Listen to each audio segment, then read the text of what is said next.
दोस्तों, जैसे ही ये खबर सामने आई कि भारत इस समय अपनी जरूरत का 60% से ज्यादा कच्चा तेल रूस से ले रहा है। इसके अलावा रूस से इस साल की सबसे बड़ी खबर डिफेंस से जुड़ी सामने आई, जिसके बारे में आगे बात करेंगे। इसके बाद अब अमेरिका ने भारत को ब्लैकमेल करना शुरू कर दिया है। दरअसल अमेरिका एक ऐसा कानून लाने की तैयारी कर रहा है जिसमें रूस से तेल और अन्य चीजें खरीदने वाले देशों पर 500% तक टैक्स लगाया जा सकता है। इस कानून का प्रस्ताव अमेरिका के प्रभावशाली सेनेटर लिंडसे ग्राहम ने किया है। उनका कहना है कि जो देश रूस से व्यापार कर रहे हैं और साथ ही यूक्रेन की मदद नहीं कर रहे, उनके खिलाफ सख्त आर्थिक कदम उठाए जाने चाहिए। ग्राहम का साफ इशारा भारत और चीन की तरफ है, क्योंकि ये दोनों देश रूस से सबसे ज्यादा तेल खरीदते हैं। ग्राहम का कहना है कि रूस के राष्ट्रपति व्लादिमीर पुतिन को जो पैसा भारत और चीन से मिल रहा है, उसी पैसे से वो यूक्रेन के खिलाफ युद्ध चला रहे हैं। उनके अनुसार अगर इन देशों पर दबाव बनाया जाए तो पुतिन को बातचीत के लिए मजबूर किया जा सकता है। ग्राहम के इस प्रस्ताव को अब तक 84 अमेरिकी सांसदों का समर्थन मिल चुका है, जिससे इस कानून के पास होने की संभावना काफी ज्यादा बढ़ गई है। भारत जो पहले खाड़ी देशों जैसे सऊदी अरब और इराक से तेल खरीदता था, उसने रूस यूक्रेन युद्ध के बाद तेल खरीदने की दिशा बदल दी। फरवरी 2022 में युद्ध शुरू होने के बाद पश्चिमी देशों ने रूस पर सख्त आर्थिक प्रतिबंध लगाए। इससे यूरोप और अमेरिका ने रूस से तेल खरीदना बंद कर दिया और रूस ने भारत को सस्ते दामों पर तेल बेचना शुरू कर दिया। भारत ने इस मौके का फायदा उठाया और रूस से रिकॉर्ड मात्रा में तेल खरीदना शुरू कर दिया। अब हालात ये है कि भारत के कुल कच्चे तेल आयात का करीब 44% हिस्सा रूस से आता है। मई 2025 में भारत ने रूस से करीब 4.2 अरब यूरो का तेल और गैस खरीदा, जिसमें से 72% सिर्फ कच्चा तेल था। मई में भारत ने औसतन रोजाना 1.96 मिलियन बैरल तेल रूस से खरीदा, जबकि जून में यह बढ़कर 2.2 मिलियन बैरल प्रतिदिन तक पहुंच गया। ये मात्रा खाड़ी देशों से आयात से भी ज्यादा हो चुकी है। अगर अमेरिका का ये बिल पास हो जाता है और लागू किया जाता है तो भारत से अमेरिका को भेजे गए सामानों पर 500% टैक्स लग सकता है। इसका मतलब यह है कि भारत के कपड़े, दवाइयाँ, मशीनें, सॉफ्टवेयर और दूसरे उत्पाद अमेरिकी बाजार में 5 गुना महंगे हो जाएंगे। इससे भारत का निर्यात बुरी तरह प्रभावित हो सकता है। कंपनियों की बिक्री घटेगी और इसका सीधा असर भारतीय अर्थव्यवस्था और रोजगार पर पड़ेगा। भारत और अमेरिका के बीच फिलहाल व्यापार समझौते की बातचीत चल रही है, जिसमें दोनों देश कोशिश कर रहे हैं कि एक दूसरे के उत्पादों पर टैक्स कम किया जाए। लेकिन अगर ये नया कानून लागू हो गया तो उस समझौते पर बुरा असर पड़ सकता है। अमेरिका भारत का एक अहम व्यापारिक साझेदार है और दोनों देशों के संबंध सिर्फ व्यापार तक सीमित नहीं है। रक्षा, तकनीक, शिक्षा और रणनीतिक मामलों में भी भारत और अमेरिका का गहरा सहयोग है।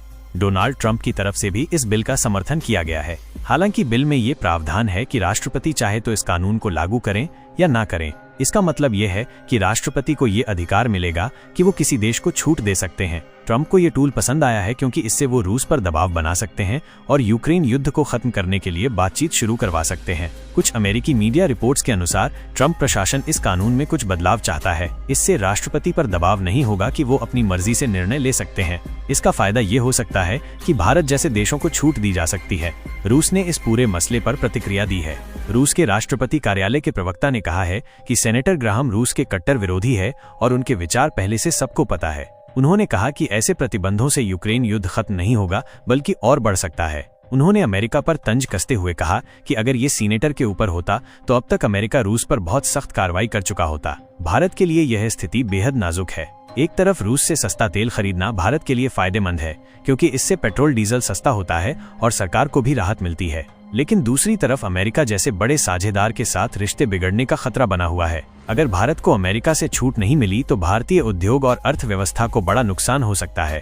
अगर अमेरिका इस बिल को लागू करता है और भारत को छूट नहीं देता तो इससे दोनों देशों के व्यापार और कूटनीतिक रिश्तों पर बुरा असर जरूर पड़ेगा। लेकिन अगर भारत समय रहते सही कदम उठाता है तो वो न सिर्फ अपना आर्थिक नुकसान रोक सकता है, बल्कि वैश्विक मंच पर एक संतुलित और समझदार देश की छवि भी बनाए रख सकता है। दूसरी तरफ दोस्तों, जहां अमेरिका अपने संबंधों को अपने मित्र देशों के साथ खराब करने पर तुला हुआ है और इस तरह के कदम लगातार उठा रहा है। हालांकि यह 500% टैरिफ भारत के ऊपर अमेरिका लगाएगा, इसकी संभावना ना के बराबर है। यह सिर्फ अमेरिका का दिखावा है, क्योंकि आपको याद होगा कि जब भारत रूस से S-400 डिफेंस सिस्टम ले रहा था, उस समय भी काटसा कानून के तहत भारत पर प्रतिबंध लगाने की बात अमेरिका कर रहा था, लेकिन अमेरिका ऐसा नहीं कर पाया है। ऐसे में अगर इस तरह का कोई कदम अमेरिका भारत के खिलाफ उठाता है तो ये बैकफायर अमेरिका को ही करेगा। भारत रूस defence deal, Akula class nuclear submarine. इसके अलावा दोस्तों, भारत और रूस के बीच एक बड़ी डिफेंस डील अब आखिरकार अपने अंतिम चरण में पहुंच गई है। रूस जल्द ही भारत को एक upgraded Akula class nuclear attack submarine सौंपने जा रहा है। ये वही सबमरीन है जिसके लिए साल 2019 में दोनों देशों के बीच लगभग $3 बिलियन की डील साइन हुई थी। समझौते के अनुसार ये सबमरीन 2025 तक भारत को मिलनी थी, लेकिन रूस यूक्रेन युद्ध और अन्य तकनीकी वजह से इसमें थोड़ी देरी हुई। अब रूस ने इस देरी की भरपाई करते हुए एक बड़ा बदलाव किया है। जो सबमरीन पहले तय की गई थी, अब उसकी जगह एक अपग्रेडेड वर्जन भारत को मिलेगा, जिसमें रूस की खतरनाक और दूर तक मार करने वाली कैलिबर सबमरीन लॉन्च मिसाइल भी शामिल होगी। पहले योजना थी कि सबमरीन में 500 किलोमीटर रेंज वाली मिसाइल लगाई जाएगी, लेकिन अब इसमें 1500 किलोमीटर तक की मारक क्षमता वाली मिसाइल दी जाएगी। ये बदलाव भारत के लिए रणनीतिक रूप से बेहद फायदेमंद है। भारत अब ऐसी न्यूक्लियर अटैक सबमरीन का मालिक होगा जो गहरे समुद्र में छिपकर दूरदराज के लक्ष्य को भी बिना सतह पर आए तबाह कर सकता है। ये भारत की समुद्री शक्ति को नया आयाम देगा, खासकर इंडियन ओशियन रीजन में जहां चीन और पाकिस्तान जैसी चुनौतियां लगातार बढ़ रही है।